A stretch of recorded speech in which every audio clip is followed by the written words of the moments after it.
안녕하세요. 동양화를 재해석해 그리는 작가 최지인입니다. 오늘은 마음의 사랑이 찾아왔다.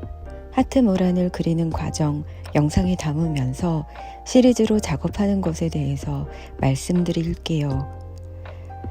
신화조화라는 이름으로 2013년부터 화조화를 재료의 연구를 하면서 시리즈로 작업해 오고 있었는데요. 나무 쟁반 위에 새를 그리고 거울에 화조화를 그리면서 실생활용품의 그림을 그리다 보니 공예품인지 묻는 분들도 계시더라고요. 미술이 생활 속으로 들어갔으면 하는 마음으로 이렇게 유튜브에 그리는 과정과 전시를 공개하는 것도 있고, 저는 장르를 굳이 생각 않고 작업하고 있습니다. 동양화를 재해석하는 면에서는 지난 10년을 돌아봤을 때 같은 맥락이지만 다 다르다고 보는 시각도 있는 게, 인형 그림이나 명상을 하면서 작업한 메디테이션 시리즈는 어떻게 동양화냐고 생각하실 수도 있는데요. 인형 그림은 팝아트로, 메디테이션은 추상화라고 보인다고요. 그 그림만 보면 그럴 수도 있지만 지난 10년간의 그림이 나온 과정을 보면 하나의 흐름이 있습니다. 지금 홍대 산울림 소극장 갤러리에서 전시하고 있는 인형 그림은 애군을 물리쳐주는 12지신 인형 작업을 하면서 나온 아이들이고요. 메디테이션은 화조화를 작업한 건데, 명상을 하면서 단순화하는 과정에서 본질만 남기고자 하니 색과 바람, 기억만 남았습니다. 그 과정이 오롯이 개인전 공간에 담겼을 때 처음에는 색과 형태가 있었는데 점점 사라진 것도 확인하실 수 있었습니다. 하트모란도 형태를 달리하며 작업해보려 계획 중인데요. 거울에도 그려보고요. 누가 봐도 이것은 한 작가의 그림이다 싶게 가야 한다고 교수님께서 조언해 주셨는데, 많은 사람들이 확실히 이 그림은 누구의 그림이라고 알 수 있게요. 다른 그림을 여러 번 전시하면 매일 새롭지만 같은 방식의 그림을 여러 번 전시하면 이 작가가 또 나왔구나 라고 볼 수 있다는, 그래서 전시를 아주 많이 하지 않아도 사람들은 그 작가의 그림을 여러 번 보게 되다 보니 많은 사람들의 기억에 더 많이 남게 되는 것 같다고요. 에펠탑 효과라고 처음에는 어색하게 보이는 것도 자꾸 보다 보면 정이 드는 것처럼 익숙해지면 좋아진다는 맥락과 같은 의미로 생각해 보실 수도 있는데요.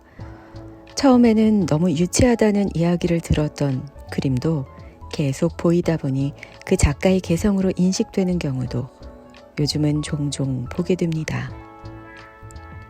에펠탑도 프랑스에 처음 세워졌을 때는 흉물스럽다는 이야기를 많이 들었다고 하지만 지금은 관광 명소로 프랑스를 상징하는 것이 되었죠. 저는 거울에 그림을 그리면서 반사되는 것에 대해서는 흥미를 가지고 계속 생각하고 있고, 하트모란도 거울에도 넣을 계획입니다. 나무 위세는 계속 어떻게 발전시켜 나갈지 고민 중에 있고요. 고민하면서 쉬어가기보다 머릿속 한켠에 그 고민을 놓아두고 다른 그림을 그리는 것이기도 합니다. 그림이 마르길 기다리기보다 여러 점의 그림을 동시에 작업하는 것처럼요.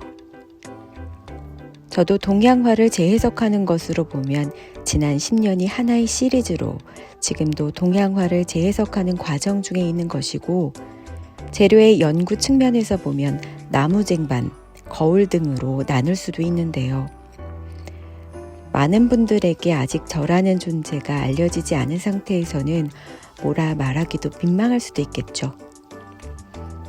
워홀이 유명해지면 똥만 싸도 사람들은 관심을 갖는다고 유명해지는 것이 먼저다라고 말했는데, 제 그림은 모르시는 분들이 많으니까요.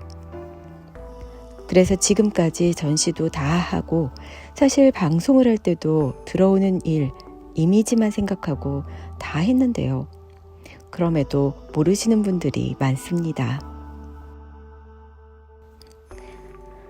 뉴스도 생방으로만 재야방송 포함 하루에 7시간 넘게 한 적도 있고 선거방송과 광고 포함 무박 4일 일했던 적도 있지만 뉴스도 했냐고 질문하시는데 모르시는 분들이 더 많으니 지난 시간들이 조금은 허무하게 느껴지기도 합니다. 그래도 다행인 것은 방송도 그림도 제가 좋아서 하는 것이라 일한다고 말하기가 어색하고 좋아서 하는 것이니 하루 이틀 밤샘하며 밥 먹을 시간 따로 없이 그리면서 먹는 정도로 생활하는 것도 행복합니다.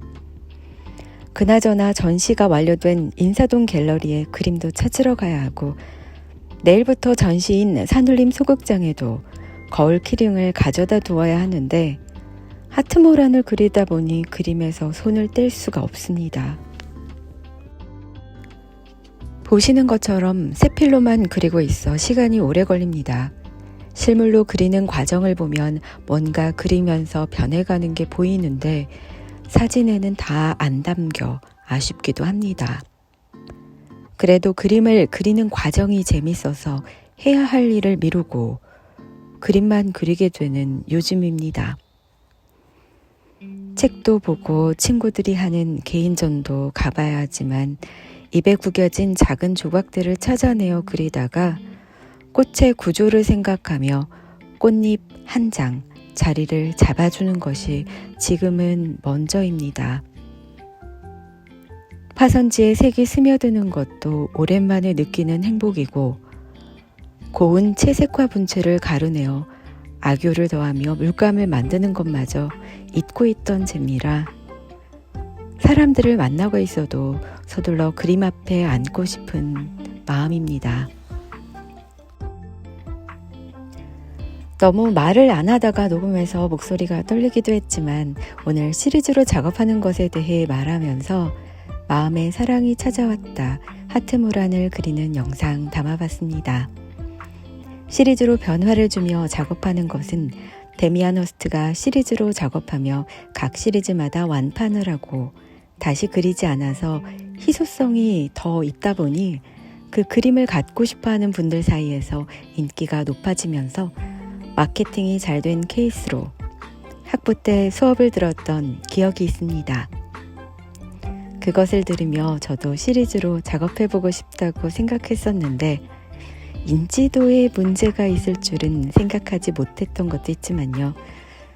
그래도 해보고 싶던 것을 행복하게 해봤다는 것에 의의를 두고 있습니다.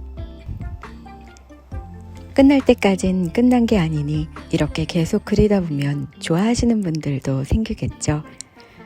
전시는 12월 12일까지 홍대 산울림 소극장 건물 2층 갤러리에서 합니다. 해바라기와 펭귄이 화조화를 이룬 펭귄도 조류지 화조화 그림들과 코로나로 여행을 떠나지 못했던 여름날에 그린 그림들, LED 무지개 조명이 있는 조명 그림을 모아봤습니다.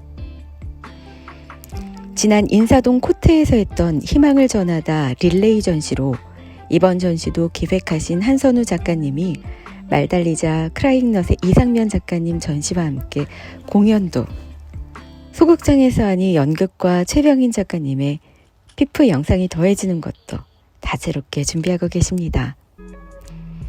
디제잉을 하며 OST를 만드는 배드보스 조재윤 작가님도 함께이니 언젠가 이 전시에서 디제잉을 하는 파티 분위기의 오프닝도 기획되겠죠. 액자 가게에 연락도 늦어지고 있고 작가님들 전시도 못 가서 죄송하지만 이렇게 꽃잎을 그리며 지내고 있다는 소식 전하며 저는 오늘 여기서 인사드립니다. 함께 해주신 여러분 고맙습니다.